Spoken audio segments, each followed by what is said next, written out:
La quatrième des 5 épreuves du championnat de France d'enduro 2009 nous conduit en Auvergne. Au croisement des monts du Forez et des Bois Noirs accrochés aux collines. Saint-Just-en-Chevalet est une étape touristique pour les nombreux randonneurs qui arpentent la région l'été. Les élites 1 sont les premiers à s'attaquer au tracé auvergnat. Fabien Planet est quant à lui le régional de l'étape. Il est pensionnaire du club organisateur et vit seulement à quelques dizaines de kilomètres. En tête tout au long de la course, il va finalement subir la loi du leader de la catégorie dans les 2 dernières spéciales. Marc Jarmin, son adversaire, y fait tomber les temps références de la catégorie et parvient à le dépasser. L'officiel Yamaha remporte sa 5e victoire sur le championnat de France d'enduro 2009. Nombreux sont ceux à vouloir s'attaquer au meilleur pilote du monde dans la catégorie Élite 2, Johnny Aubert.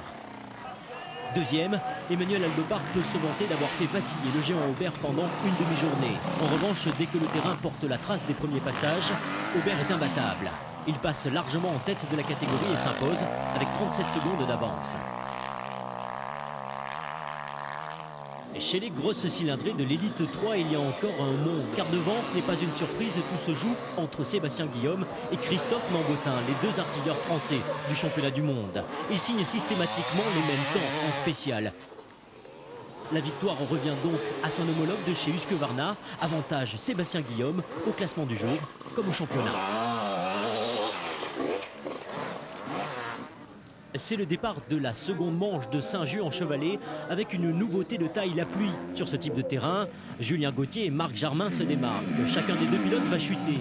Et malgré les coups de boutoir de l'officiel Yamaha en fin de course, Julien Gauthier tient bon sa première victoire sur le championnat de France 2009 avec 8 secondes d'avance. Une récompense car trop souvent cette saison, la chute l'a privé d'un succès qui lui tendait les bras.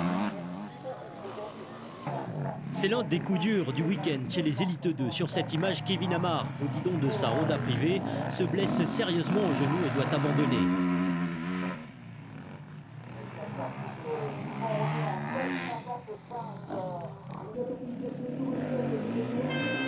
Au final, Paganon récolte la 2e place devant son coéquipier pour seulement 4 dixièmes après avoir tout donné dans la dernière spéciale. Avec 50 secondes d'avance, Johnny Aubert nous offre une fois de plus une journée parfaite et devient pour la première fois de sa carrière champion de France d'enduro, succédant au palmarès à Mickaël Pichon. Les journées se suivent et ne se ressemblent décidément pas en élite 3. L'avance de l'officiel Gasgas est impressionnante. 1 minute, il est l'homme le plus rapide de toutes catégories confondues. Ce succès lui permet de revenir à égalité de points de Sébastien Guillaume. Vous l'aurez compris, tout se jouera lors de la finale entre les 2 hommes.